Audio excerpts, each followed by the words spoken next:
সম্মানিত সুধী, আপনাদেরকে উদাত্ত আহ্বান জানাচ্ছি, যেটুকু আমল করবেন একবারে অল্প করেন, কিন্তু জেনে করবেন। প্রতিজ্ঞা করেন, আপনাকে কেউ পথভ্রষ্ট করতে পারবে না, কেউ পারবে না। আমাদের সমাজে দেখতে পাই, নবীর ভালোবাসার নাম দিয়ে নবীর বিদ্বেষের কাজ করছে। মানে মনে করছে আবেগটাই বড় জিনিস। জেনে রাখবেন, আবেগ ধর্ম পালনে সবচাইতে বড় হাতিয়ার, কিন্তু সে আবেগকে কন্ট্রোল করতে হবে কোরআন এবং হাদিসের নীতিমালা দিয়ে, না হলে আপনি পাগল হয়ে যাবেন।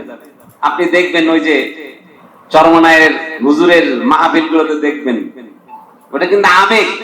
ও বাঁশ বেয়ে বেয়ে একেবারে ফানাফিল্লা হয়ে প্যান্ডেলের উপরে উঠে যায়, ওটা কিন্তু আবেগ। কিন্তু এই আবেগটা কন্ট্রোল করার কথা ছিল কোরআন এবং সুন্নাহর দলিল দিয়ে। এই জন্য সালেহ আল উসাইমিন রাহিমাহুল্লাহ তিনি বলছেন, একজন মুসলিমের ইসলাম পালনের ক্ষেত্রে তার আবেগটা হলো বড় জিনিস। এই আবেগকে সে যদি কোরআন এবং সুন্নাহর আলোকে কন্ট্রোল না করে, তাহলে সে জাহান্নামী হয়ে যাবে, জাহান্নামী হয়ে যাবে। এই জন্য আমি প্রায় সময় বলি, আপনার প্রত্যেকটা কাজে দুইটা জিনিস অপরিহার্য। এক নাম্বার হলো আল্লাহ তাআলার কে রাজি খুশি করার জন্য, যেটাকে ইখলাস বলে।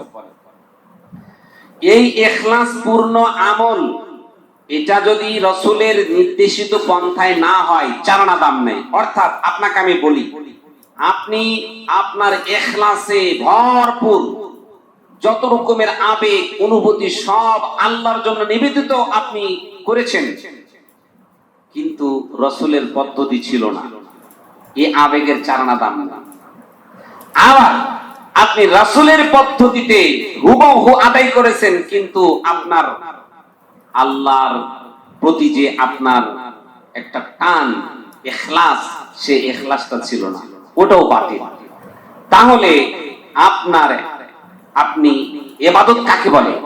ইবাদত হলো এমন কতগুলো কাজ কর্ম, এমন কতগুলো কথা, যে কাজ কথাগুলো সেটা প্রকাশ্য হতে পারে, অপ্রকাশ্য হতে পারে, সেটা অবশ্যই অবশ্যই আল্লাহ এবং তার রাসূলের পদ্ধতি অনুমোদিত হতে হবে। আপনি কাউকে ভালোবাসবেন, এই ভালোবাসার নীতিমালা আছে। আপনি কাউকে ঘৃণা করবেন, এই ঘৃণার কতগুলো নীতিমালা আছে।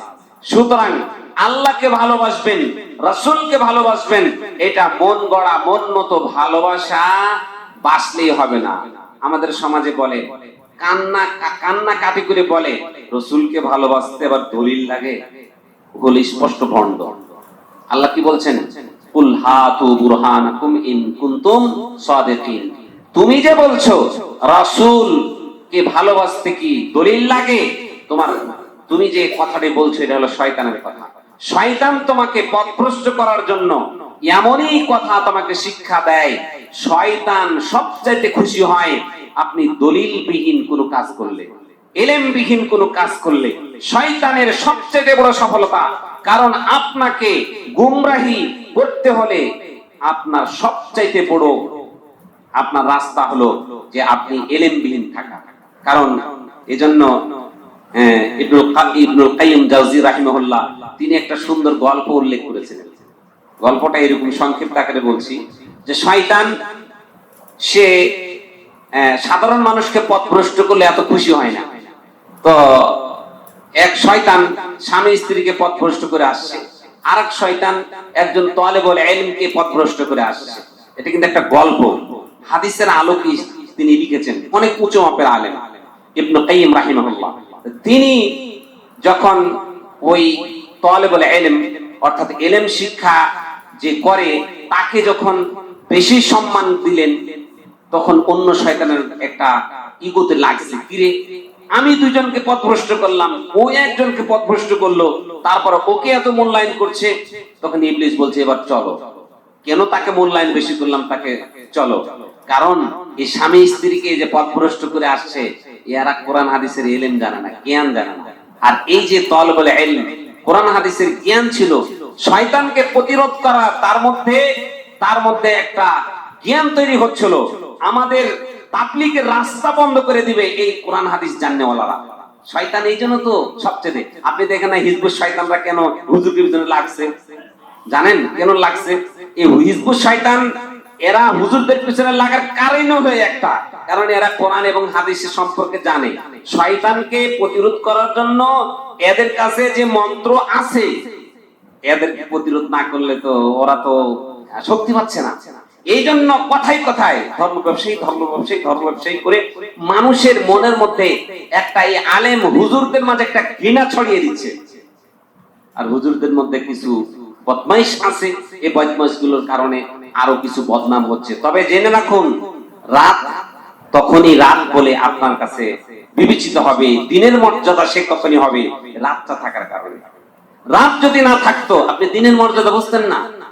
সুতরাং দিনের মর্যাদা আপনাকে রাত দেখিয়ে দিয়েছে এবং ভালোর মর্যাদা আপনাকে খারাপে বুঝিয়ে দিয়েছে। সুতরাং হুজুর, এটি আপনাকে একটা জিনিস মানতে হবে যে আমি ইসমাইল, আমাকে যদি শয়তান পথভ্রষ্ট করতে পারে তাহলে যতটুকু লাভবান সে হবে, যে আমার বাইরে এই যে মুসল্লিদের মধ্যে 100 মুসল্লিকে যদি পথভ্রষ্ট করতে পারে তাহলে শয়তানের এতটা লাভ নাই। সুতরাং আপনার পিছনে শয়তান যদি একটা থাকে, আমার পিছনে শয়তান থাকবে 100টা। এটাই সত্য, এটাই সত্য। কারণ আমার মাধ্যমে যে দাওয়াতি কাজ হয় এটা শয়তান প্রতিরোধ করার জন্য সবচেয়ে সে তার প্রচেষ্টা চালিয়ে যায়। তো ইবলিস এবার নিয়ে গেল ওই মূর্খের বাড়িতে, আবেগ যত রকমের আমল সে করে, কান্নাকাটি করে, ইবাদত করে। তার বাড়িতে গিয়ে বলছে, জি তো রব্বাকা, আমি তোমার বাড়িতে এসেছি। কেন এসেছেন? আমি তোমার রব, তুমি এত কষ্ট করে ইবাদত করো, এত 80 বছর ইবাদত করেছো, তোমার আর ইবাদত লাগবে না, আজকে থেকে তোমার ইবাদত তোমাকে স্থগিত করে দিলাম। এই বেটা তো মহা খুশি, হাই হাই রে, আল্লাহ আমার উপর খুশি হয়ে আমার ইবাদতকে একেবারে এখন স্থগিত করে দিল, আমার ইবাদত লাগবে না।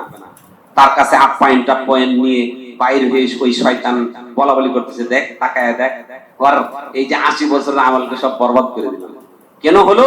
কারণ ওর মধ্যে এই জ্ঞানটা নেই যে শয়তান এভাবে আল্লাহ তার বাড়িতে এসে এই জীবদ্দশায় কারো ইবাদতকে স্থগিত করার কোনো বিধান নেই। ওয়া'বুদু রাব্বাকা হাত্তা ইয়াতিয়াকাল ইয়াকিন, তোমার রবের তোমরা ইবাদত করো তোমার মৃত্যু অবধি, মৃত্যু আসা পর্যন্ত।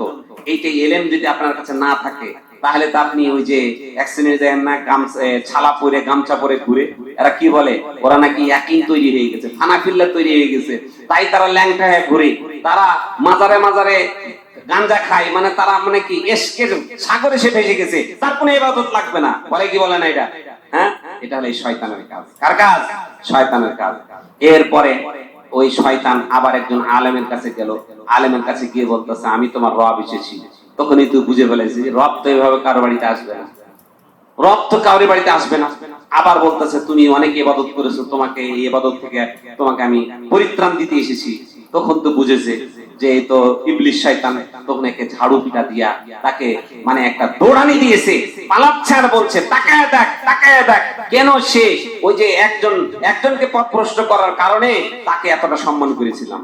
কারণ আমাদের সংগ্রামের প্রতিরোধকারী হলো এই একমাত্র কোরআন হাদিস জাননেওয়ালা লোকজন। অতএব কোরআন হাদিস জাননেওয়ালা লোকের সংখ্যা যত বেশি হবে তত শয়তানের কাজ, শয়তান আরো মানে ওয়াকিজ হয়ে যাবে। সম্মানিত সুধী, এজন্য আরো একটা ঘটনা, একদিন শয়তানকে দেখা গেল যে এক শ্রেণীর মানুষ সেই শয়তানের কাছে অনেকগুলো চাবি, এই চাবিগুলোর মধ্যে কিছু আছে চক চক চক চক চক করতেছে, আর কিছু আছে মরিচা লেগে রয়েছে। জিজ্ঞাসা করছে, এই তোমার কাছে এত চাবি, কিছু কিছু চক চক করতেছে, আবার কিছু মরিচা লেগে রয়েছে, কারণটা কি?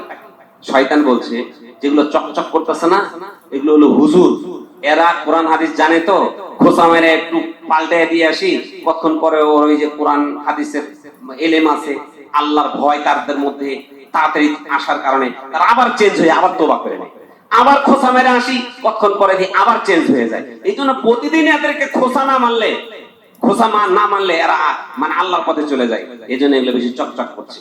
আর এই যেগুলো মরিচা পড়ে রয়েছে, এগুলো ওই যে বছর শুরুতে একবার মারছি, ওই মারাতেই চলছে।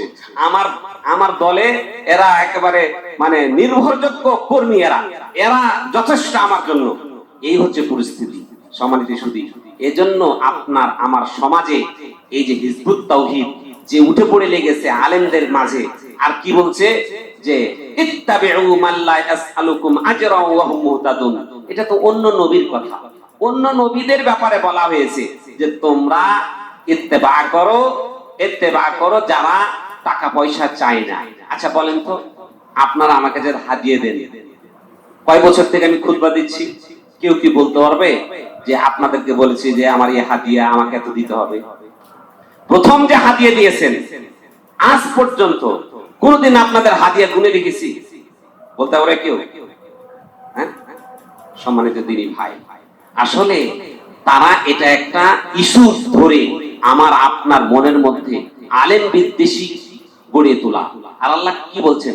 ইন্নামা ইয়াখশাল্লাহা মিন ইবাদিহিল উলামা। আলেমরাই আল্লাহকে প্রকৃত ভয় করে। এর কারণ কি? আলেমদের কাছে কোরআন এবং সুন্নাহর জ্ঞান আছে। তারা যে ভুল ত্রুটিটা করে তারা সহজে সেখান থেকে ফিরে আসতে পারবে, কারণ তার ইলম আছে। এজন্য আমরা আলেমদেরকে সম্মান করব। ভুল ত্রুটি তাদের হলেও তাদেরকে নিয়ে আমরা সমালোচনা করব না। আজ হোক কাল হোক সে ফিরে আসার রাস্তা পাবে। আর যে মূর্খ, যে জানে না, সে মূর্খ, জানে না, না জানার কারণে সে তওবা করে ফিরে আসার রাস্তা পাবে না। সে তো মনে করছে এটাই মনে ভালো কাজ। সম্মানিত সুধী, যে কথাটাই বলছিলাম সেটা হলো যে আমাদের সমাজে আজকে এই ঈদে মিলাদুন নবী বলেন আর যত রকমের অপসংস্কৃতি আছে এগুলো চালুর পিছনে আমাদের সবচেয়ে আমরা যারা পাবলিক আছি আমরাই দায়ী। কেন? আমরা যত ইলম গ্রহণ করব, যত জ্ঞানী হব, তত অন্ধকার দূরে যাবে। যত ইলম নিব তত অন্ধকার দূরে যাব।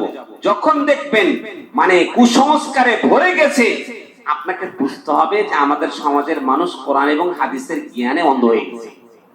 যে এলাকায় বেশি কোরআন এবং হাদিসের জানাওয়ালা লোক থাকবে ওই এলাকায় সবচাইতে কম বেদাত শিরক থাকবে। মানে একটা হলো আলো আর একটা হলো অন্ধকার। হ্যাঁ, আলো হলো ইসলাম আর ইসলামের বিপরীতে যা আছে সেটা অন্ধকার। অর্থাৎ আপনার আমার মাঝে যতটুকু ইলমের মানে চর্চা হবে ততটুকু আলোকিত হবে। সম্মানিত সুধী, সুতরাং মহাব্বত কিভাবে করব এটা আল্লাহ এবং তার রাসূলের নীতিমালা অনুযায়ী আমাদেরকে মহাব্বত করতে হবে। দেখুন আল্লাহ তাআলা কি বলছেন, কুল ইন কানা আবাউকুম, যদি তোমাদের বাপ দাদারা হয়, আবনাকুম তোমাদের সন্তান সন্ততিতে হয়, তোমাদের ভাই, ওয়া ইখওয়ানুকুম তোমাদের ভাই হয়, ওয়া আজওয়াজুকুম তোমাদের স্বামী, ওয়া আশিরাতুকুম তোমাদের আত্মীয়স্বজন, এবং ওয়া আমওয়ালুন এবং তোমাদের এমন মাল যেগুলো ইকতারাফতুমুহা তোমরা সেগুলো কি করতে উপার্জন করছো, এবং ওয়া তিজারাতুন এবং এমন ব্যবসা যে ব্যবসা কি তাখশাউনা কাসাদাহা যে ব্যবসার লস হয়ে যাওয়ার তোমরা আশঙ্কা করছো, যে এটা মন্দা যাবে এমন আশঙ্কা করছো, এবং ওয়া মাসাকিনু তারদাউনাহা এবং তোমাদের এমন বাসস্থান যে এই বাসস্থানে তোমরা খুশি সন্তুষ্ট। এই যে বিষয়গুলো আছে এগুলোর যে সবচাইতে বেশি আল্লাহ এবং তার রাসূল আহাব্বা ইলাইকুম মিনাল্লাহি ওয়া রাসূলিহি, আল্লাহ এবং তার রাসূল সবচাইতে এগুলোর থেকে বেশি প্রিয় হতে হবে। এটা হলো আল্লাহ তাআলার নীতিমালা। তাহলে কি বোঝা গেল? আপনার বাবা মা, আপনার বাপ দাদারা, আপনার সন্তান সন্ততি, আপনার ভাই ব্রাদার, আপনার স্বামী, আপনার স্ত্রী, একজন আরেকজন হতে পারে, নিকট আত্মীয়, এবং আপনি যে মাল মহাব্বত করে ইনকাম করছেন এবং আপনার প্রিয় বাড়ি, এগুলোর চাইতে সবচাইতে প্রিয় আল্লাহ এবং তার রাসূল হতে হবে। আর কি হতে হবে? ওয়া জিহাদিন ফি সাবিলিহি, এবং তার রাস্তায় জিহাদ যুদ্ধ করা। এটা যদি তোমাদের কাছে প্রিয় না হয়, ফাতারাব্বাসু হাত্তা ইয়াতি আল্লাহু বিআমরি, তাহলে তোমরা অপেক্ষা করো আল্লাহ তাআলার নির্দেশ আসা পর্যন্ত। অর্থাৎ তোমাদের কাছে যখন এগুলো প্রিয় হয়ে যাবে, আল্লাহ এবং তার রাসূল এবং তার জিহাদ যখন মানে ক্ষীণ হয়ে যাবে, মানে একটা হলো একেবারে নগণ্য হয়ে যাবে, তখনই আল্লাহ তাআলার পক্ষ থেকে একটা শাস্তি আমাদের উপরে আসবে। সে শাস্তিটা বিভিন্ন রকম হতে পারে। সে শাস্তি অর্থাৎ মুসলমানদের আধিপত্য একেবারে কমে যাবে, কাফের মুশরিকদের আধিপত্য বিস্তার হয়ে যাবে, বিপদ আপদ বালা মুসিবত আমাদের মাঝে আসবে, আল্লাহর গজব নেমে আসবে। বিভিন্ন ভাবে আল্লাহ তাআলার পক্ষ থেকে সেই নির্দেশনা যেটা আল্লাহ তাআলা বলছেন সেটা আসবে। আল্লাহু লা ইয়াহদিল কওমাল ফাসিকিন, ফাসিকদেরকে আল্লাহ তাআলা হেদায়েত দেন না। এই আয়াত থেকে আমরা কি বুঝলাম?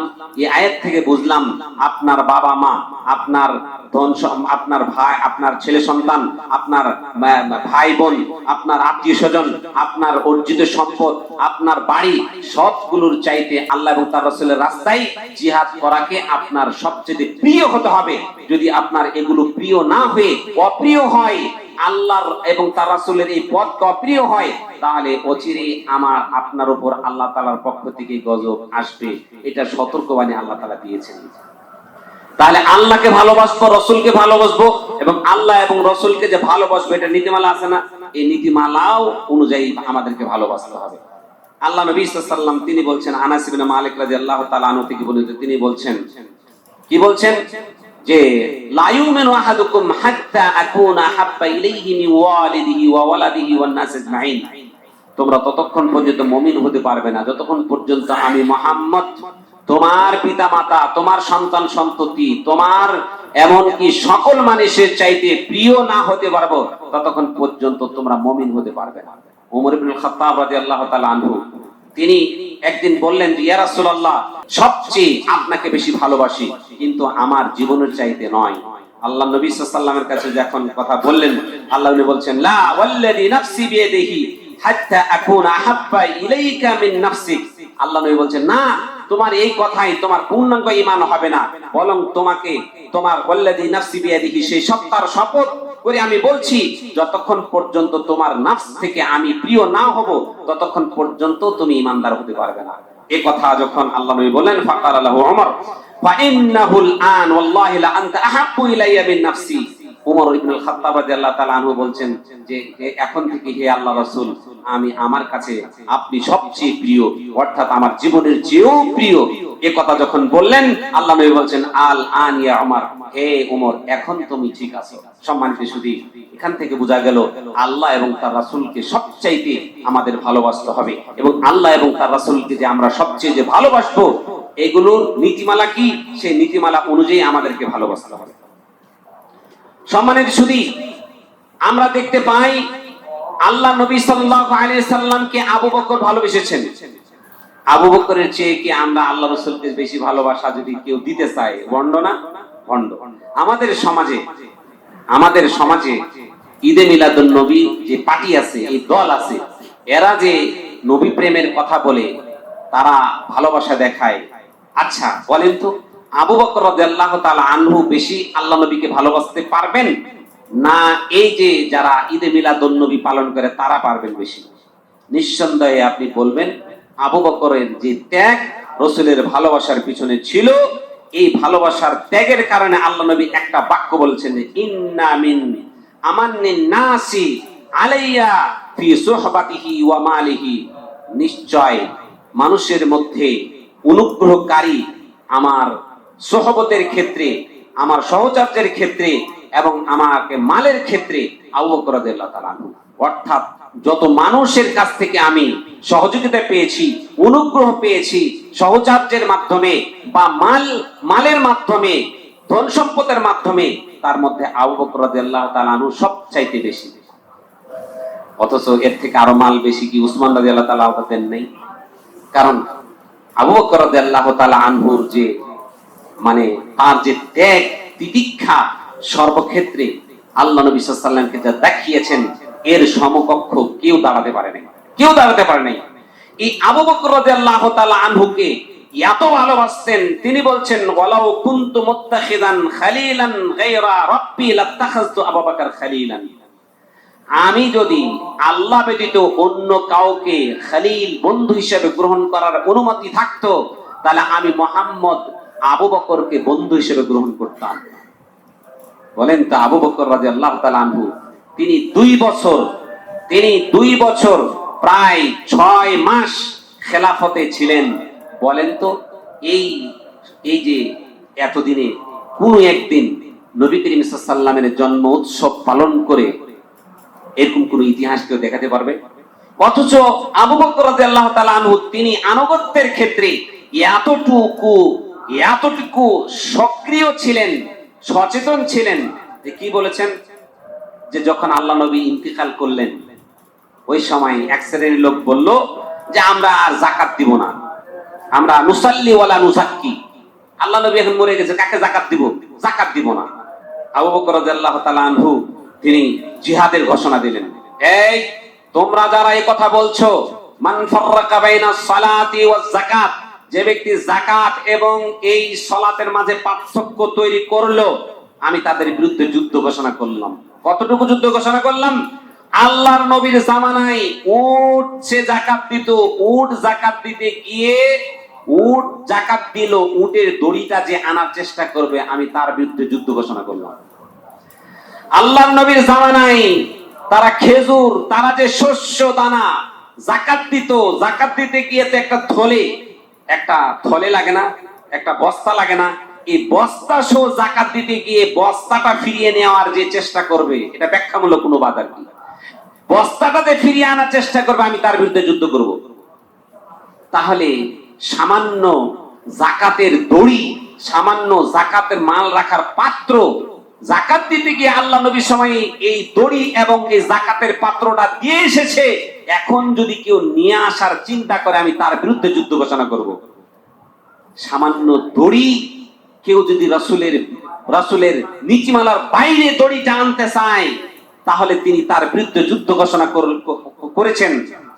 অথচ নবী ভালোবাসার, নবী প্রেমের একটা বড় এই ঈদে মিলাদুন নবী, অথচ সেটা তিনি করলেন না। যে ব্যক্তি এমন ঈদে মিলাদুন নবীর দাবি করে, নিঃসন্দেহে তার দাবি অনুপাতে এটাই প্রমাণিত হয় যে আবু বকরের চাইতে সে আল্লাহ রাসূলকে বেশি ভালোবাসে। আর এটা হলো মিথ্যা, এটা মিথ্যা, ধোঁকাবাজ। আবু বকরের মতো রাসূলকে কেউ ভালোবাসতে পারবে না, কেউ ভালোবাসতে পারবে না, অসম্ভব। এটি আল্লাহ নবী সাল্লাল্লাহু আলাইহি ওয়াসাল্লামের তিনি নিজের স্বীকৃতি যা দিয়ে গেছেন। সম্মানিত সুধী, উমর ইবনে খাত্তাব রাদিয়াল্লাহু তাআলা আনহু রাসূলের কতটুকু প্রিয় ছিলেন, রাসূলের কাছে কতটুকু প্রিয় ছিলেন, যেই রাসূলের কাছে প্রিয় হওয়ার একটা তিনি স্বীকৃতি পেয়েছিলেন, কি লা আনতা আহাব্বু ইলাইয়া মিন কুল্লি শাইইন ইল্লা মিন নাফসি, এই কথা বলার পরে যে হে আল্লাহ রাসূল, আমার জীবনের চেয়ে আপনি, আমার জীবন বেঁধে রেখে আপনি আমার সব কিছু থেকে প্রিয়, এই কথা বলার পরে আল্লাহ নবী যখন বললেন যে তোমার এখনো পরিপূর্ণ হয় নাই, তখন তিনি ঘোষণা দিলেন ফাইন্নাহু আন ওয়াল্লাহি লা আনতা আহাব্বু ইলাইয়া মিন নাফসি, আমার জীবনের থেকে প্রিয় আপনি হে আল্লাহ রাসূল। এই কথা যখন বললেন, যখন উমর ইবনে খাত্তাব রাদিয়াল্লাহু তাআলা আনহুকে বললেন আল আন ইয়া উমর, হ্যাঁ তোমার ভালোবাসা পূর্ণ। তাহলে এই পূর্ণ ভালোবাসা থাকা সত্ত্বেও তিনি কতদিন খেলাফতে ছিলেন? প্রায় কতদিন? 10 বছর না? প্রায় 10 বছর, প্রায় 10 বছর কয়েক মাস তিনি খেলাফতে ছিলেন। এই 10 বছরের মধ্যে একদিন কোন বাপের বেটা আসো যে ঈদে মিলাদুন নবী পালন করেছে তুমি দেখাইতে পারবা? তুমি কি জানো উমর কতটা রাসূলকে ভালোবাসতো? আল্লাহ রাসূলের যখন ইন্তেকাল হলো, তখন খবর শোনার সাথে সাথে তার তরবারিকে উঁচিয়ে বলছে মান কালা মুহাম্মাদুন কাদ মাত, যে ব্যক্তি বলবে যে মুহাম্মদ মারা গেছে, আকতুলুহু বিসাইফি, আমি আমার এই তরবারি দিয়ে তাকে হত্যা করব। একেবারে মানে এটা মানতেই পারছে না যে আল্লাহ নবী মারা গেছে। এটা কিসের কারণে বলেন তো? মুহাব্বত, ভালোবাসা কতটুকু তীব্র ছিল। আবু বকর আসলেন, এসে তার এই পাগলামি দেখে তিনি ঘরের মধ্যে ঢুকলেন। ঘরের মধ্যে ঢুকে সেই মুহাম্মদ সাল্লাল্লাহু আলাইহি সাল্লামকে চাদরটা উঠিয়ে দেখে চুম্বন দিয়ে বের হলেন। বেরিয়ে ঘোষণা করতে লাগলেন মান কানা ইয়াবুদু মুহাম্মাদুন কাদ মাত, যে ব্যক্তি মুহাম্মাদের ইবাদত করছিল সে মুহাম্মদ মারা গেছে। আবু বকর রাদিয়াল্লাহু তাআলা আনহু দ্ব্যর্থহীন কণ্ঠে তিনি ঘোষণা দিচ্ছেন ওমান কানা ইয়াবুদুল্লাহ ফাহুয়া হাইয়্যুন লা ইয়ামুত, আর যে ব্যক্তি আল্লাহর ইবাদত করছিল সে আল্লাহ চিরঞ্জীব, চিরস্থায়ী, সে কখনো মৃত্যুবরণ করবে না। এই কথা বলার পরে যখন তিনি একটা আয়াত তিনি যখন তুলে ধরলেন, যে আল্লাহ তাআলা যে আয়াতটি তুলে ধরলেন যে বহু রাসূল অতিবাহিত হয়ে গেছে, অনেকে মারা গিয়েছেন, অনেকে শহীদ হয়ে গেছেন, এরকম রাসূলরা অতিবাহিত হয়ে যাবে, এই আয়াত যখন তুলে ধরলেন, উমর রাদিয়াল্লাহু তাআলা আনহু সহ অন্যান্য সাহাবী যারা ছিল তারা ভাবতে লাগলো যে মনে হয় এই আয়াতটা এখনই নাজিল হলো, কিন্তু আল্লাহ নবীর মরার আগেই তো নাজিল হয়েছে, আল্লাহ নবীর উপর তো নাজিল হয়েছে। অর্থাৎ রাসূলের ভালোবাসার তীব্রতার কারণে তারা এই আয়াতটা তাদের কাছ থেকে হারিয়ে যাওয়ার মতন হয়েছিল। ভালোবাসা এত তীব্র থাকা সত্ত্বেও উমর ইবনুল খাত্তাব রাদিয়াল্লাহু তাআলা আনহু প্রায় 10 বছর কিছু মাস তিনি যে তার খেলাফত আমলে একটা দেখাই দিবা একদিন ঈদে মিলাদুন নবী পালন করেছে, একদিন দেখাই দিবা। এবার আসেন ওসমান ইবনে আফফান রাদিয়াল্লাহু তাআলা আনহু, তিনি নবীকে কতটা ভালোবাসতেন সবাই জানেন। উসমান ইবনে আফফান রাদিয়াল্লাহু তাআলা আনহু তিনি নবীকে এতটাই ভালোবাসতেন, যদিও তার ভালোবাসার তাকে কি বলা হয় জিন্নুরাইন, কেন বলেন তো? একটা মেয়ে দিয়েছিল, এই মেয়েটা যখন মারা গেল আরেকটা মেয়ে তাকে মেয়ের সাথে বিয়ে দিয়েছিল। আল্লাহ নবী সাল্লাল্লাহু আলাইহি ওয়াসাল্লাম এমনই আশা প্রকাশ করেছিলেন ওসমানের কাছে যদি আমার এই মেয়ে মারা যায় আরেকটা মেয়ে যদি থাকতো তাহলে আমি তার সাথে আরেকটাকে বিয়ে দিতাম, সেও যদি মারা যেত তাহলে আরেকটাকে বিয়ে দিতাম। এরকম ভাবে অভিব্যক্তি প্রকাশ করেছেন। এর মানে বুঝতে হবে উসমান রাদিয়াল্লাহু তাআলা আনহুর প্রতি তার কতটুকু ভালোবাসা ছিল। সম্মানিত সুধী, আল্লাহর নবীকে যেরকম ভাবে ওসমান রাদিয়াল্লাহু তাআলা আনহু ভালোবাসতেন, আল্লাহর নবীও তাকে ভালোবাসতেন। এই ভালোবাসায় আপনি এখানে দেখুন তাবুক যুদ্ধে সবচেয়ে অর্থের যে যোগান দিয়েছিলেন তিনি হচ্ছেন ওসমান ইবনে আফফান রাদিয়াল্লাহু তাআলা আনহু। সবচেয়ে যে অর্থনৈতিকভাবে যোগান দিয়েছিলেন, এত ভালোবাসার প্রিয় ব্যক্তি এই ব্যক্তি খলিফাতুল মুসলিমিন 12 বছরের মতো তার খেলাফত আমলে একটা দিন দেখাবা ঈদে মিলাদুন নবী পালন করিয়েছে। একটা দিন দেখাবা, একটা দিন দেখাতে পারলে ঈদে মিলাদুন নবী একেবারে মসজিদ থেকে ঘনঘটা করে শুরু করব, একটা দিন দেখাবা। এরপরে আসেন আলী ইবনে আবি তালিব রাদিয়াল্লাহু তাআলা আনহু, তাকে তো চিনেন। আলী ইবনে আবি তালিব কতটুকু আল্লাহর নবী তাকে ভালোবাসতেন, হাতে গোড়া একেবারে সাহাবী, একেবারে ছোট থেকে নিয়ে বড় করে নিজের মেয়ে কন্যাকে তুলে দেয় কার হাতে? আপনি চিন্তা করেন তো, কার হাতে? এই আলী ইবনে আবি তালিব রাদিয়াল্লাহু তাআলা আনহু তিনি বলেন, আমি আমার জীবনের চেয়ে আমি নবীকে ভালোবাসি, আমার ধন সম্পদ থেকে আমি ভালোবাসি, আমার হাসান হুসাইন আমার স্ত্রী, আমার যত সম্পদ আছে সবচেয়ে আমি আমার রাসূলকে আমি বেশি ভালোবাসি। এই সাহাবী খলিফাতুল মুসলিমিন প্রায় 4 বছর 9 মাসের মতো তিনি তার খেলাফতে ছিলেন। বলেন তো এই 4 বছর 9 মাসের খেলাফতের মধ্যে একটা দিন খালি দেখাইবা, একদিন নবীর প্রেম ভালোবাসা দেখে একটা দিন ঈদে মিলাদুন নবী পালন করেছে, তুমি একটা দিন দেখাবা। কয় বছর গেল? 29 বছর গেল। আর 6 মাসের মতো তার ছেলে হাসান রাদিয়াল্লাহু তাআলা আনহু তিনি খেলাফতের অধিষ্ঠিত ছিলেন। এই 30 বছর, এই 30 বছর খেলাফত আমলে একটা দিন তুমি দেখিয়ে দিবা নবীর প্রেম ভালোবাসার নাম দিয়ে এমন ভণ্ডামি করেছে, তুমি একটা দিন দেখায় দিবা। আমি আগামী কালকে থেকেই আমি এই ঈদে মিলাদুন নবী চালু করব। সম্মানিত সুধী, এই যে ভালোবাসার কাহিনী আপনাকে বলে গেলাম, এই কাহিনী থেকে আমাকে আপনাকে শিক্ষা নিতে হবে ভালোবাসার নীতিমালাটা কি। আল্লাহ তাআলা ভালোবাসার নীতিমালা শিক্ষা দিচ্ছেন।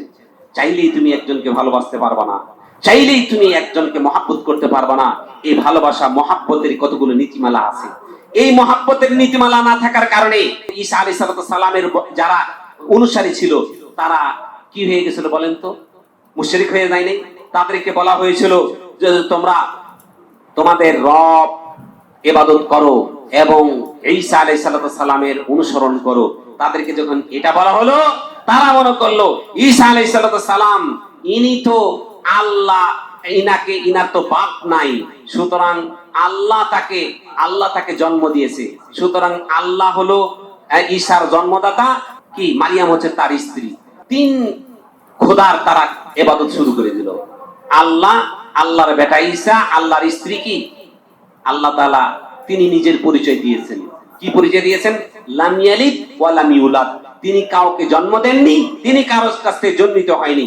এই আয়াতে ইবনে কাসির রাহিমাহুল্লাহর ব্যাখ্যা করতে গিয়ে বলেন যে বনি ইসরাইলরা আল্লাহকে অপবাদ দিয়েছে উযাইর ইবনুল্লাহ, যে উযাইর হইছে আল্লাহর বেটা, আর মাসীহ ইবনুল্লাহ।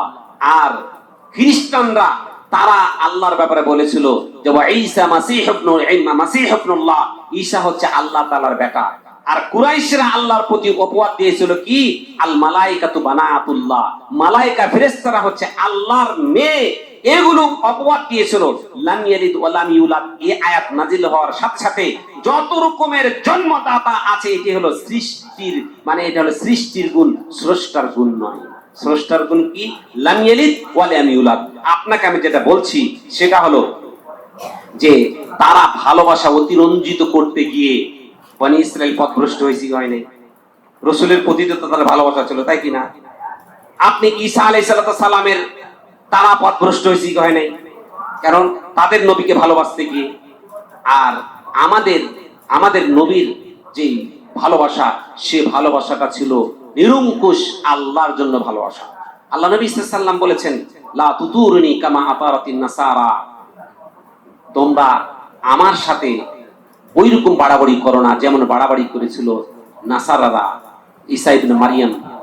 ঈসা ইবনে মারিয়ামের সাথে তোমরা বলো আমি হচ্ছি আল্লাহর বান্দা এবং তার রাসূল, সুতরাং তোমরা আল্লাহর বান্দা রাসূল বলে আমাকে ডাকো। একদিনের ঘটনা, আল্লাহ নবী সাল্লাল্লাহু আলাইহি ওয়াসাল্লাম একদিন ওই বদরের যুদ্ধে শহীদ পরিবারের কাছে গেলেন। তখন তাদের ছোট ছোট বাচ্চারা গান গাইতে লাগলো, আমাদের কাছে এমন একজন রাসূল এসেছেন যিনি শ্রেষ্ঠ মানব, যিনি আলামিন, যিনি এই সে, অনেক সত্য সত্য কথা বলতে বলতে এক পর্যায়ে বলল, যিনি গায়েবের মালিক, যিনি গায়েব জানেন। এই কথা যখন বলবো তারা যখন বলল, আল্লাহ নবী বললেন কি, তোমরা এটা বাদ দিয়ে বাকিগুলো বলো, অর্থাৎ সত্য যেগুলো সেটি তোমরা বলো।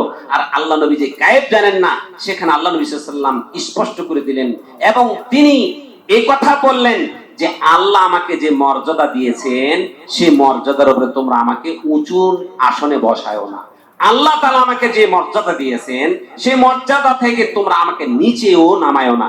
অর্থাৎ আল্লাহ আমাকে, আমি এটা পছন্দ করি যে আল্লাহ আমাকে যে মর্যাদা দিয়েছে সেই মর্যাদাই তোমরা আমাকে ডাক। সুতরাং আমি হচ্ছি তার রাসূল এবং তার বান্দা, তোমরা আমাকে রাসূল বান্দা বলেই ডাকবে। আর আমরা যদি এখান থেকে বাড়াবাড়ি করি, অর্থাৎ আল্লাহর রাসূলের ভালোবাসা দেখাতে গিয়ে এমন উচ্চাঙ্গে নিয়ে যায় যেটা আল্লাহ রাসূল পছন্দ করেন না, এবং নিচে নামানোটাও এটাও আল্লাহ রাসূল পছন্দ করেন না। আল্লাহ রাসূল পছন্দ কি করেন, যতটুকু আল্লাহ আমাকে মর্যাদা দিয়েছেন ততটুকু আমাকে সে মর্যাদা দিতে হবে। সম্মানিত উপস্থিতি, আপনাকে আমি এজন্য বলছি যে ভালোবাসার মাপকাঠি হলো আল্লাহ তাআলা যেইভাবে ভালোবাসা শিক্ষা দিয়েছেন। এবার আসুন আল্লাহ কি বলছেন, কুল ইন কুনতুম তুহিব্বুনাল্লাহ ফাত্তাবিউনি ইউহিব্বুকুমুল্লাহ, ফাত্তাবিউনি ইউহিব্বুকুমুল্লাহ ইয়াগফির লাকুম যুনুবাকুম আল্লাহু গফুরুর রহিম।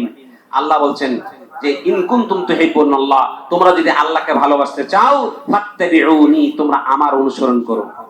এই ফাত্তাবিউনি বলতে কি, আল্লাহকে, আল্লাহ রাসূলকে বলতেছে ইউহিব্বুকুমুল্লাহ, তাহলে আল্লাহ তোমাদেরকে ভালোবাসবেন। আর কি করবেন, ওয়া ইয়াগফির লাকুম যুনুবাকুম, এবং তোমাদের পাপসমূহ ক্ষমা করে দিবেন। তাহলে বোঝা গেল রাসূলকে ভালোবাসতে হলে কি করতে হবে, তার আনুগত্য অনুসরণ করতে হবে। তার আনুগত্য অনুসরণ করার মধ্যে কি রয়েছে, ভালোবাসা রয়েছে। আল্লাহ কি বলছেন, ওমা আতাকুমুর রাসূলু ফাখুযুহু, তোমাদের রাসূল তোমাদেরকে যা দেয় তোমরা সেটা তাৎক্ষণিক আঁকড়িয়ে ধরো। ওমা নাহাকুম আনহু ফান্তাহু, তোমাদের রাসূল তোমাদেরকে যা নিষেধ করে তা থেকে তোমরা বিরত থাকো। এটা দ্বারা কি বুঝলেন, এটা দ্বারা বুঝলেন আপনি যদি আপনার রাসূলের ভালোবাসা আপনি অক্ষুণ্ণ রাখতে চান, তাহলে রাসূল যা আদেশ করেছেন সেটা তাৎক্ষণিক গ্রহণ করা, রাসূল যা নিষেধ করেছেন তাৎক্ষণিক সেটা বর্জন করা, এটাই হলো রাসূল প্রেম। এর আগের আয়াতে এটাই বললো না, কুল ইন কুনতুম তুহিব্বুনাল্লাহ ফাত্তাবিউনি, তোমরা যদি আল্লাহকে ভালোবাসতে চাও তাহলে আমার অনুসরণ করো, রাসূলের অনুসরণ করো। সম্মানিত সুধী, আর রাসূল যা দিয়ে গেছেন তাকে তাৎক্ষণিক আঁকড়ে ধরা, এটা হলো রাসূল প্রেম। আর রাসূল যা নিষেধ করে গেছেন তা থেকে বর্জন করা, এটা হলো রাসূল প্রেম। আসুন রাসূল সাল্লাল্লাহু আলাইহি ওয়াসাল্লামের সুন্নাহর অনুকরণে আল্লাহ কি বলছেন, লাকাদ কানা লাকুম ফি রাসূলিল্লাহি উসওয়াতুন হাসানাহ, নিশ্চয় রাসূলের মধ্যে তোমাদের জন্য উত্তম আদর্শ রয়েছে। লিমান কানা ইয়ারজুল্লাহ ওয়াল ইয়াউমিল আখির, যে ব্যক্তি আল্লাহকে চায়, পরকালে চায়, ওয়া যাকারাল্লাহ কাসীরান, এবং আল্লাহ তাআলাকে অধিক সংখ্যক স্মরণ করতে চায়, তার জন্য আল্লাহর রাসূলের মধ্যে উত্তম নমুনা আদর্শ রয়েছে। সুতরাং নবীর প্রেম ভালোবাসার বহিঃপ্রকাশের একমাত্র রাস্তা হলো তার অনুসরণ অনুকরণ, রাসূল সাল্লাল্লাহু আলাইহি ওয়াসাল্লামের কথার কাজের অনুসরণ করা। যদি আপনি রাসূলের কথা কাজের অনুসরণ না করেন, তাহলে কি হবে? আল্লাহ সূরাতুন নূরের 63 নম্বর আয়াতে বলছেন, ফালইয়াহযারিল্লাযীনা ইউখালিফুনা আন আমরি আন তুসিবাহুম ফিতনাতুন আও ইউসিবাহুম আযাবুন আলীম। আল্লাহ বলছেন যে তাদের সতর্ক হওয়া উচিত যারা রাসূলের নির্দেশকে খেলাফ করে, বিপরীত কাজ করে, যে তাদের উপর ফিতনা নিপতিত হবে, আও ইউসিবাহুম আযাবুন আলীম, অথবা যন্ত্রণাদায়ক শাস্তি তার উপরে আসবে। অর্থাৎ আমি আপনি যদি রাসূলের আনুগত্য না করি, রাসূলের হাদিস মাফিক, কোরআনের আয়াত মাফিক যদি আমরা আমাদের জীবনকে পরিচালনা না করি, তাহলে আল্লাহর পক্ষ থেকে সতর্ক বার্তা হলো যে আল্লাহর পক্ষ থেকে ফিতনা নেমে আসবে অথবা যন্ত্রণাদায়ক শাস্তি নেমে আসবে। সম্মানিত সুধী, এই কথাগুলো আমরা বুঝতে চাই না। আমরা আরো উল্টা দলিল দিয়ে বলি কি, যে এই তোমরা বলতেছো ঈদে মিলাদুন নবী নাই, ঈদে মিলাদুন নবী করা যাবে না, তো করা যাবে না এই মর্মে একটা দলিল দাও, বলে না এটা? আচ্ছা ভাই, দলিল না থাকলে কোত্থেকে দিব? আমি একটা উদাহরণ মাঝে মধ্যে দেই। আপনি রাস্তা দিয়ে হাঁটছেন, হাঁটতে হাঁটতে পিছনে একটা মহিলা একেবারে শাড়ি পরে সুন্দর রূপসী সেজে যাচ্ছে, তখন পিছন থেকে বলছে, এ ভাই ভাই, আপনি একা এভাবে চলে যাচ্ছেন, আপনার বউটারে নিয়ে যেতে পারেন না? তখন ওই সামনের ওই লোক মুচকে এসে বলছে, ভাই উনি তো আমার বউ না। তখন পিছন থেকে, দেখ মিয়া, আপনার বউ না মানে? আর এখানে কোনো পুরুষ মানুষ নেই, আপনি একমাত্র পুরুষ মানুষ, এরকম সাজুগুজু বউ সেজে যাইতেছে, আপনাকে প্রমাণ দেন, আমাকে আপনার যে বউ না এটা প্রমাণ দেন। ও তখন বলছে, ভাই আল্লাহর কসম ভাই, আমার কাছে কোনো প্রমাণ নাই, ও তো আমার বউ না, আমি কিভাবে আপনাকে প্রমাণ দিব? বউ হলে না একটা কাবিননামা থাকতো, এখন আমার বউ না, সেটা আমি কি দিয়ে প্রমাণ করবো যে আমার বউ না? ভাই এটা প্রমাণ কেউ করতে পারবে? বলেন, করতে পারবে? করতে পারবে না। একটা কথা নীতিমালা মনে রাখবেন, রাসূলের যেটা সুন্নাত নয়, রাসূলের যেটা দ্বীন নয়, এটার কোনো প্রমাণ থাকবে না। অর্থাৎ কোরআন এবং হাদিসের দলিল থাকা মানে এটা রাসূলের দ্বীন, আর কোরআন এবং হাদিসের রেফারেন্স না থাকা মানে হলো এটা রাসূলের দ্বীন নয়। এ কথাই বলছেন, মান আমিলা আমালান লাইসা আলাইহি আমরুনা ফাহুয়া রাদ্দুন। যে ব্যক্তি এমন কোন আমল করলো যে আমলের পিছনে আমার কোরআন এবং হাদিসের দলিল নাই, সেটা হলো প্রত্যাখ্যাত, সেটা বাতিল। আপনাদের এখানে মাঝে আছেন না পাঁচতলা বাড়িওয়ালা? এই পাঁচতলা বাড়িওয়ালা একটা বাড়ি দেখে বলছে, এ হুজুর, এ বাড়িটা আপনার। আমি না ভাই, আমি তো গরিব মানুষ, এই বাড়ি আমার না, দলিল দেন, আপনি দলিল দেখান তো এটা আপনার বাড়ি না। বলেন, আজীবন আমি যদি সাধনা করি, আমার দলিল না, এই মর্মে আমি দলিল আপনাকে পেশ করতে পারবো? কে দলিল পেশ করতে পারবে? যার বাড়ি তার দলিল থাকবে। একটা কথা নীতিমালা আপনি মনে রাখবেন, রাসূলের সুন্নাত মানে তার দলিল থাকবে, তার আরএস, সিএস, মাঠ পর্চা, মহানগরী পর্চা, যত রকমের দলিল আছে, এই দলিল আপনি পাবেন। আর রাসূলের যেটা দ্বীন নয়, সেটার কোশ্চেন কালে দলিল পাবেন না। এখন আপনি যদি বলেন ঈদে মিলাদুন নবী যে রাসূলের দ্বীন না, এটা প্রমাণ করতে পারবো? আপনি করবেন, আপনি দ্বীন অনুযায়ী করতেছেন না, আপনি দাবিদার এটা রাসূলের সুন্নাত, আর আমি দাবিদার কি রাসূলের সুন্নাত নয়। তাহলে আপনি প্রমাণ করবেন যে এটার পক্ষে তুমি দলিল দাও। আমার কথাগুলি ভাই বুঝেছেন আপনারা? সম্মানিত সুধী, আপনাদেরকে তাদেরকে আপনি এভাবে ধরেন, তখন তারা কি বলবে? রাসূলকে ভালোবাসতে লাগলে কি আবার মানে কোন দলিল লাগে? হ্যাঁ, দলিল লাগবে। রাসূলকে ভালোবাসতে হলে দলিল লাগবে। আল্লাহ কি বলছেন? আল্লাহ বলছেন, কুল আতিউল্লাহ ওয়া আতিউর রাসূল, তোমরা আল্লাহর অনুসরণ করো, রাসূলের অনুসরণ করো। ওয়ালা তুবতিলু আমালাকুম, তোমাদের আমলগুলোকে নষ্ট করো না। যদি রাসূল এর আনুগত্য করতে গিয়ে, রাসূলকে ভালোবাসতে গিয়ে, আল্লাহকে ভালোবাসতে গিয়ে, আল্লাহ রাসূলকে ভালোবাসতে গিয়ে যদি কোনো দলিল না লাগতো, তাহলে তোমাদের আমলগুলো নষ্ট হতো না। নষ্ট হয় কখন? দেখেন তো আল্লাহ নবী কি বলছেন। আল্লাহ নবী বলছেন, সল্লু কামা রাআইতুমুনি উসাল্লি, তোমরা ঠিক সেভাবে সালাত আদায় করো যেভাবে আমাকে সালাত আদায় করতে দেখেছো। আল্লাহ রাসূলের মতো সালাত আদায় না করলে সালাত হবে? খুযু আন্নি মানাসিকাকুম, আমার কাছ থেকে হজের নিয়ম কানুনগুলো নিয়ে নাও, নির্দেশ করতেছে। ইয়ার মানে হজ আপনার মন মতো করলে হবে? করলে হবে? আল্লাহকে ফাসআলু আহলা যিকরি ইন কুনতুম লা তাআলামুন, তোমরা যদি না জানো তাহলে যারা জানে তাদের কাছ থেকে জেনে নাও। বিল বাইয়িনাতি ওয়াজ জুবুর, প্রমাণ আদি সহকারে স্পষ্ট আকারে জেনে নাও। সম্মানিত সুধী, সুতরাং আপনি একটা মুখ দিয়ে কথা বলবেন, আপনি একটা ইবাদত করবেন, জিকির আজকার করবেন, যা করবেন অবশ্যই কোরআন এবং সুন্নাহর মধ্যে সেটা থাকা লাগবে, আছে, এটা রাসূলের দ্বীন। নাই, সেটা রসুলের দিন না। এজন্য দেখেন আমাদের সমাজে হুক্কুর হুক্কুর জিকির করে, আমরা কেন এগুলোকে তুড়িতে উড়াই দিই? কারণ এটার পিছনে কোনো দলিল নাই। দলিল আছে আমরা আছি, দলিল নাই আমরা নাই। এটা কার কথা? আল্লাহর কথা। আল্লাহ কিভাবে বলছে দেখেন, কুল আতিউল্লাহ ওয়া আতিউর রাসূল, তোমরা আল্লাহর আনুগত্য করো, রাসূলের আনুগত্য করো। ফা ইন তানাযাতুম ফি শাইইন, তোমরা আল্লাহ এবং তার রাসূল এবং উলুল আমরি মিনকুম, এবং তোমাদের উলুল আমর যারা আছে, নেতা হুজুর যারা আছে, যারা এলেম ওয়ালা নেতা যারা আছে, বা তোমাদের নেতা যারা আছে, তাদের তোমরা অনুসরণ করো, আল্লাহর অনুসরণ করো। আতিউল্লাহ, আতিউ শব্দটা লাগানো আছে, ওয়া আতিউর রাসূল, রাসূলের অনুসরণ করো। অর্থাৎ আতিউল্লাহ আতিউর রাসূল দুইটার শুরুতে আতিউ শব্দটা আছে কিনা? কিন্তু দেখেন ওয়া উলুল আমরি মিনকুম, তোমাদের উলুল আমর অর্থাৎ তোমাদের নেতা জ্ঞানী যারা, তাদের অনুসরণ করো। এখানে কিন্তু আতিউ শব্দটা নাই। মুফাসসিরিনে ইকরাম বলছেন আল্লাহর শুরুতে আতিউ, তোমরা আনুগত্য করো, অনুসরণ করো, রাসূলের শুরুতেও আতিউ, অনুসরণ করো, এই কথাগুলো আছে। এর মানে এগুলো, এর মধ্যে কোনো সমস্যা নেই। আতিউল্লাহ আতিউর রাসূল অনায়াসে আপনি করতে পারবেন, কারণ কোরআন এবং হাদিসের দলিল আছে।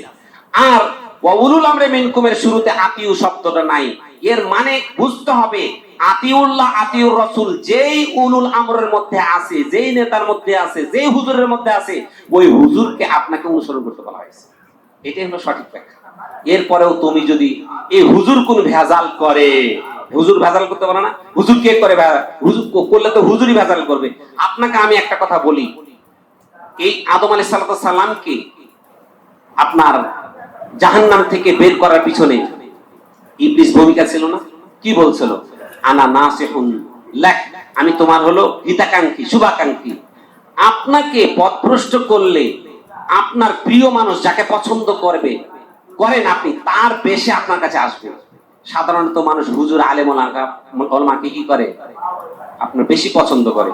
এই আলেম সেজে আপনাকে পথভ্রষ্ট করবে। এজন্য আপনার ইলমের বিকল্প নেই। আপনি যদি কোরআন হাদিসের জ্ঞান আপনার কাছে থাকে, তাহলে আপনি এই হুজুর না খেজুর আপনি ধরতে পারবেন না। আর কোরআন হাদিসের না থাকলে, আর আমাদের সমাজে কি আছে? জি হুজুর, জি হুজুর, জি হুজুর। ভাত খাইছেন? জি হুজুর। মল খাইছেন? জি হুজুর। এখন হুজুরের মুখে বাইরে হইছে, একটা হলো মল আর একটা হলো ভাত। এই পার্থক্য করার মতন পাবলিক সমাজে নাই, যার ফলে হুজুররা যেমনে কয় জি হুজুর, জি হুজুর, এমনি সমাজটা নষ্ট হচ্ছে। যখনই সমাজের মানুষ কোনটা মল আর কোনটা ভাত, কোনটা খাওয়া আর যাওয়াই আর কোনটা খাদ্য, এইটা পার্থক্য করা এই জাতি শিখবে, এই হুজুররা আর এরকম এই পথভ্রষ্ট আপনাকে করতে পারবে না। আর শয়তান সবচাইতে চায় আপনাকে এই জ্ঞানটা যেন আপনি অর্জন করতে না পারেন। শয়তানের সবচেয়ে বড় সফলতা যে কোনটা খাদ্য কোনটা অখাদ্য, আপনাকে এটা জানতে দিবে না। কারণ তখন আপনি বলবেন কি, আমি তো মূর্খ। বলে না, ভাই আমি মূর্খ মানুষ, মইরা দেখো ভাই আপনি মূর্খ মানুষ। মূর্খতার অজুহাত কাতিল হয়ে গেছে কোরআন নাজিল হওয়ার সাথে সাথে। কোরআন একটা দলিল, হুজ্জাতুন লাকা ওয়া আলাইক, তুমি কেন পড়লা না এটার জবাব দাও আগে। এই কথা বলার সুযোগ থাকবে না আমি মূর্খ ছিলাম, বলার সুযোগ থাকবে না। ভাই দুনিয়ায় আপনাকে শয়তান শিক্ষা দিচ্ছে যে তুমি বলো আমি মূর্খ ছিলাম। ও তুমি সবই বুঝো। হ্যাঁ, কই মাছ কি দেখছেন মুখে একবারে ঢুকায় খেয়ে ফেলছে, ও এটা বুঝো যে একবারই খেয়ে নিলে কাঁটা লেগে যাবে। এই জ্ঞানটা তোমার আছে। তুমি চিংড়ি মাছ কিনতে গেছো, ভাই এর মধ্যে জেলি আছে, জেলি দেন নাই তো, জেলি দিয়া ভারী ওজন করেন নাই তো। ভাই ইলিশ মাছ কিনতে গিয়ে ভাই মাছটা কি পচা, চিপে টুপে দেখতেছেন, কত সতর্ক। তুমি সামান্য একটু খাওয়ার জন্য জমিন কিনতে গেছো, কত রকমের পর্চা, কত রকমের দলিল সব হাজির। এরপরে ডানের দলিলটা একটু আনেন, একটু বামের দলিলটা আনেন। কত সচেতন আপনি। আপনি দিন পালন করবেন, যে দিনে আপনাকে একটা জান্নাত দেওয়া হবে, যে জান্নাতের পরিধি হবে পৃথিবীর 10টা সমান। এই পৃথিবী জমিন আসমানের 10টা জমিন আসমানের সমান আপনাকে একটা জান্নাত দেওয়া হবে। সেই জান্নাতের জন্য দলিল লাগবে না আপনার। এই জায়গায় খালি আপনি মূর্খ। জেনে রাখুন আল্লাহ নবী বলে দিয়েছেন, আল কোরআন হুজ্জাতুন লাকা ওয়া আলাইক, কোরআন তোমার পক্ষের দলিল অথবা বিপক্ষের দলিল। সুতরাং এই কোরআন তুমি যদি স্টাডি না করো, তাহলে শয়তান তোমাকে পথভ্রষ্ট করবে, তোমাকে আমলবিহীন আমল বানায় দিবে। অর্থাৎ আজকে আমাদের সমাজে যা চলছে এই ঈদে মিলাদুন্নবী নিয়ে, এগুলো থেকে আমাকে আপনাকে সাবধান থাকতে হবে। সম্মানিত সুধী, সংক্ষিপ্ত আকারে আপনাকে কয়েকটা রসুলকে মহাব্বত করা, ভালোবাসার নীতিমালা আপনাদেরকে বলে যাই। আল্লাহ নবী সাল্লাল্লাহু আলাইহি সাল্লামের ভালোবাসার নীতিমালা সাহাবীরা কিভাবে ভালোবাসতেন সংক্ষিপ্ত আকারে বলছি যে এই উরওয়া ইবনে মাসউদ আস-সাকাফি তিনি সুলহে হুদাইবিয়ার যখন সন্ধি হয় তখন তিনি মুশরিকদের পক্ষে ছিলেন। সেই সময় তিনি মুশরিকদের পক্ষে সন্ধি করে নিয়ে তার ওই মুশরিকদের কাছে গিয়ে বলছে, মুহাম্মদ এমন একটা পার্সন দেখে আসলাম রে ভাই, মুহাম্মদ এমন একটা পার্সন, আমি পৃথিবীতে অনেক জায়গায় দূত হিসাবে গিয়েছি, কিসরা, কাইসার, নাজ্জাশী, এদেরকে বুখারী হাদিস, নাজ্জাশী এরকম বড় বড় রাজা বাদশার কাছে আমি দূত হিসাবে গিয়েছি, কিন্তু সেখানে গিয়ে আমি মুহাম্মদের অনুসারীরা যতটুকু মহব্বত করে, যতটুকু ভালোবাসে, আমি এই সমস্ত কিসরা, কাইসার বা ওই যে নাজ্জাশী তার অনুসারীদেরকে এতটা আমি ভালোবাসতে দেখি নাই। কেমন বলছে, আমি মুহাম্মদের অনুসারীর দিকে দেখেছি, যখন মুহাম্মদ সাল্লাল্লাহু আলাইহি সাল্লাম তার মুখের থুতু ফালায় তার সাহাবীরা কাড়াকাড়ি করে সেটা তাদের শরীরে, মুখে, গায়ে মাখতে শুরু করে। আমি মুহাম্মদের অনুসারীদেরকে দেখেছি যখন তারা তাদের নবী যখন নির্দেশ করে তখন কে সেটা আদায় করবে, পালন করবে, তার জন্য সারা কি করে, তারা কাড়াকাড়ি লাগিয়ে দেয়। আর মুহাম্মদ দেখেছি যখন মুহাম্মদ উযু করে, উযুর পানিগুলো যখন পড়ে সেটি নেওয়ার জন্য তারা পরস্পর যুদ্ধ করে। ওয়াইদা তাকাল্লামা, যখন মুহাম্মদ কথা বলে তখন খাফাদু আসওয়াতাহুম, তাদের স্বরকে নিচু করে দেয়। যখন মুহাম্মদের সামনে তাদের দৃষ্টিপাত করে, মুহাম্মদের প্রতি তাদের অনুসারীদের দৃষ্টিপাত এত নিম্নগামী থাকে যে তাদের চোখে চোখ মিলে কখনো কথা বলে না। এতটা মুহাম্মদ সাল্লাল্লাহু আলাইহি সাল্লামকে তার অনুসারীরা মহব্বত করে। ও ঈদে মিলাদুন নবী পালনকারী ওয়ালারা, তোমাদেরকে বলছি, আল্লাহর নবী সাল্লাল্লাহু আলাইহি সাল্লামের এই যে সাহাবীদের 30 বছর খেলাফতের ইতিহাস আপনাদেরকে বললাম, এদের খেলাফত আমলে একটা দিন মুহাম্মদ সাল্লাল্লাহু আলাইহি সাল্লামের জন্মদিবস তারা পালন করলো না। মুহাম্মদকে তারা কেমন পছন্দ করত, কেমন মহব্বত করত, তার লালা থুতটা পর্যন্ত মাটিতে পড়তে দিত না। যে মুহাম্মদের কোন নির্দেশ আসার সাথে সাথে কে সেটা পালন করবে কাড়াকাড়ি করত, যে মুহাম্মদের উযুর পানিটা নিয়ে কাড়াকাড়ি করত, যে মুহাম্মদের সাথে কথা বলার সাথে সাথে তাদের কথার স্বরটা নিচু হয়ে যেত, যে মুহাম্মদের প্রতি দৃষ্টি দেওয়ার সময়ে তাদের অদ্ভুত আচরণ থাকতো না, নিম্নগামী, চোখে চোখ তুলে কথা বলতো না। এই মহব্বত করা লোকগুলো 30টা বছরের স্বর্ণ যুগের 30 বছর সহ এই সোনালী যুগে আরো যে 300 বছর যে সাহাবী, তাবিঈদের একজনকে দেখাইবা যে তারা ঈদে মিলাদুন নবী নামক এমন জঘন্যতম ঈদে মিলাদুন নবী তারা উদযাপন করেছে, একটা দেখায় দিবা, কালকে থেকে শুরু করবো ঈদে মিলাদুন নবী। সম্মানিত সুধী, এরপরে যদি না বুঝেন তাহলে ওই যে একটা কথা না, বুঝলে বুঝপাতা, না হলে কার, তাহিরির তেজপাতা। এই তাহিরি যে তেজপাতা আপনাকে দিচ্ছে, এটা আপনারা নিয়ে মাখামাখি করেন, আর সামনে অবস্থা আসছে। এরপর আপনাকে আমি বলছি আল্লাহ রাসূলের ভালোবাসার কথা। দেখেন, আল্লাহ নবী সাল্লাল্লাহু আলাইহি সাল্লামের উপর আয়াত নাজিল হলো যে তোমরা বাইতুল মাকদাসকে পরিবর্তন করে বাইতুল্লাহকে তোমরা কিবলা বানায় দাও। সাথে সাথে তারা কিবলা বানায় দিল, কোন রকমের তারা প্রশ্ন করলো না। একটা কথা মনে রাখুন, আল্লাহ নবী সাল্লাল্লাহু আলাইহি সাল্লামের একজন সাহাবী, তারা এক প্রান্ত থেকে আরেক প্রান্ত যাওয়ার পরে তারা দেখলো ফজরের সালাত পড়তেছে, ফজরের সালাত পড়ার 1 রাকাত হয়ে গেছে, 1 রাকাত বাকি আছে। তাদেরকে খালি সংবাদটা দিল, এ তোমরা সালাত যারা পড়ছো, তোমরা তো ফজরের সালাত 1 রাকাত হয়ে গেছে, জেনে রাখো আল্লাহ রাসূলের উপরে কিবলা পরিবর্তন হয়ে গেছে। ওই সালাত চলা অবস্থায় তারা কিবলামুখী হয়ে পশ্চিম দিকে ফিরে গেল, একবার প্রশ্ন করলো না। এটা মুহাম্মদ সাল্লাল্লাহু আলাইহি সাল্লামের কথা শোনার সাথে সাথে, এটার নাম হলো মুহাম্মদের প্রেম, মুহাম্মদের ভালোবাসা। এরপরে দেখুন আল্লাহ নবী সাল্লাল্লাহু আলাইহি সাল্লামের মহব্বত কেমন ছিল সাহাবীদের। দেখুন আল্লাহ নবী সাল্লাল্লাহু আলাইহি সাল্লাম যখন মদকে হারাম করা হলো, মদ হারাম করার সাথে সাথে তিনি বলছেন, অর্থাৎ আনাস ইবনে মালিক রাদিয়াল্লাহু তাআলা আনহু তিনি বলেন, কাল কুনতু আসতি আবা উবাইদা ইবনুল জাররাহ, উবাইদা ইবনুল জাররাহকে আমি পান করাচ্ছিলাম, আবু তালহাকে পান করাচ্ছিলাম, উবাই ইবনে কাবকে আমি পান করাচ্ছিলাম, শারাবান মিন ফাদিখিন, অর্থাৎ খেজুরের তৈরির এক ধরনের শরাব, এক ধরনের মদ, যেগুলো ওই সময়ের মানুষের প্রিয় ছিল। এগুলোর মধ্যে মাতলামি আসতো, এই সমস্ত জিনিস পান করত। আল্লাহর পক্ষে যখন আয়াত নাজিল করলো, হারাম আল্লাহ, আল্লাহ তাআলা হারাম করে দিলেন আল খামরা ওয়াল মাইসির, মদকে হারাম করে দিলেন। এই কথা শোনার সাথে সাথে ফাআতাহুম আতিন ফাকালা ইন্নাল খামরা কাদ হারামাত হুররিমাত, যে খামর কি করা হয়েছে, হারাম করে দেওয়া হয়েছে। ফাকালা আবু তালহা বললেন, ইয়া আনাস ইয়া আনাস কুম ইলা হাদিহিল জাররাতি, অর্থাৎ ওই যে যেটাকে কলস বলে বা মটকা বলেন, এই মটকার দিকে যাও এবং এই মটকাকে তোমরা ভেঙে দাও।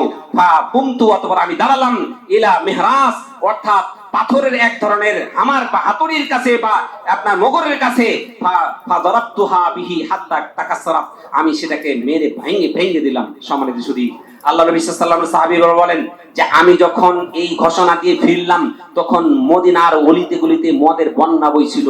এটা ছিল নবীর ভালোবাসার একটা উদাহরণ। আপনাদেরকে হাজার বললো দাড়িটা একটু বড় করেন, আপনারা করেন না। যুক্তি, কত রকমের যুক্তি দেন, জেনে রাখুন দাড়ি রাখা ফরজ, এক মুষ্টির নিচে রাখা হলো সুন্নত। এক মুষ্টির নিচে রাখা কি, এটা সুন্নত। দাড়ি রাখা সুন্নত নয়, এটা ইবলিশ আপনাকে আমাকে ঢুকিয়ে দিয়েছে।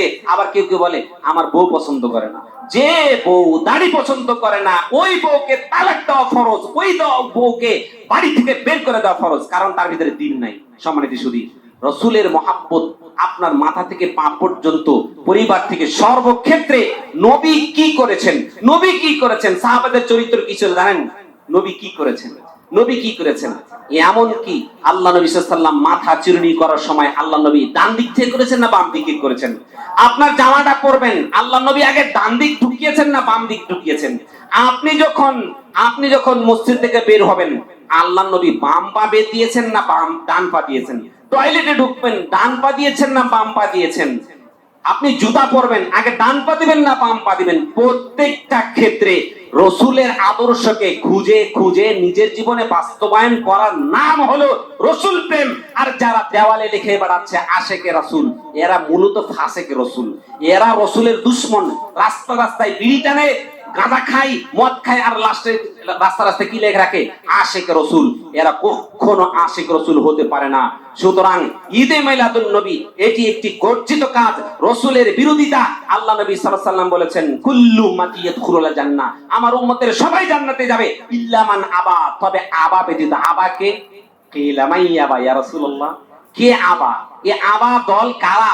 আল্লাহ নবী বলছেন মান আতাআনি দাখালাল জান্নাহ, যে ব্যক্তি আমার অনুসরণ করলো সে যাবে জান্নাতি। ওয়ামান আসানি ফাকাদ আবা, আর আমার বিরুদ্ধচারণ যারা করলো তারাই হচ্ছে আবা। সুতরাং আল্লাহর নবীর নির্দেশিত পথে দেখে আমল আপনাকে করতে হবে। জেনে রাখুন এই ঈদে মিলাদুন নবী এটি ফাতেমি, এক শিয়াদের উৎপত্তি, মিশরের ফাতেমি ৪র্থ বা ৫ম হিজরিতে এটা প্রথম তারা তাদের রাজা বাদশাদের জন্মোৎসব পালন করতে গিয়ে তারা ওই খ্রিস্টীয় ধর্মের প্রতি তাদের বেশি আকৃষ্ট থাকার কারণে মুহাম্মদ সাল্লাল্লাহু আলাইহি ওয়াসাল্লামের জন্ম উৎসব পালন শুরু করে। এরপরে ইরাকের সেই মানে মুজাফফর আবু সাঈদ কুকুবুরি, এই শয়তান সর্বপ্রথম তারা নিজেদের রাজা বাদশাদের তারা এই মানে জন্ম উৎসব পালন করতে গিয়ে মুহাম্মদ সাল্লাল্লাহু আলাইহি ওয়াসাল্লাম, ফাতেমা, হাসান হুসাইন, এরকম ভাবে আহলে বাইত যারা ছিল তাদের জন্মদিন তারা পালন করত। এটি হলো ৬ষ্ঠ হিজরির পরের ঘটনা। ৬ষ্ঠ হিজরির আগে বা ৫ম ৪র্থ হিজরির আগে এইরকম ঈদে মিলাদুন নবী নামক জঘন্যতম ঈদ আল্লাহর জমিনে ছিল না। এটা নতুন আবিষ্কৃত। এজন্য আমাদেরকে কি ডাকে? ওয়াহাবি। কি বলে? আমাদেরকে ওয়াহাবি বলে। সম্মানিত সুধী, আপনাদেরকে উদাত্ত আহ্বান জানাচ্ছি, যেটুকু আমল করবেন একবারে অল্প করেন, কিন্তু জেনে করবেন। প্রতিজ্ঞা করেন আপনাকে কেউ পথভ্রষ্ট করতে পারবে না, কেউ পারবে না। আমার মতন হুজুর, এর থেকে আরো বড় হুজুর আসলে আপনাকে পথভ্রষ্ট করতে পারবে না। খালি আপনি বলবেন হুজুর আপনি যেটা বলে গেলেন একটা দলিল দেন। আপনি ঈদে মিলাদুন নবী যারা পালন করে তাদেরকে বলবেন যে ঈদে মিলাদুন নবীর দলিল, একটা দলিল দিবে, আন্তাজে দিবে। আপনি বলবেন যে এই আন্তাজে তুমি যে দলিলটা দিলা কোন সাহাবী, মানে তাদের সাহাবীদের জীবনে একটা দেখায় দাও, তাবিদের জীবনে দেখাইয়া দাও। আপনি ৩০০ যুগ ধরবেন তারে, সাহাবীদের জীবন, সাহাবীদের অনুসারী যারা ছিল তাবি, তাবিদের অনুসারী যারা ছিল তাবি, এই ৩০০ যুগের কোন একজন মনীষী থেকে তুমি দেখাইয়া দিবা যে তারা ঈদে মিলাদুন নবী পালন করছে।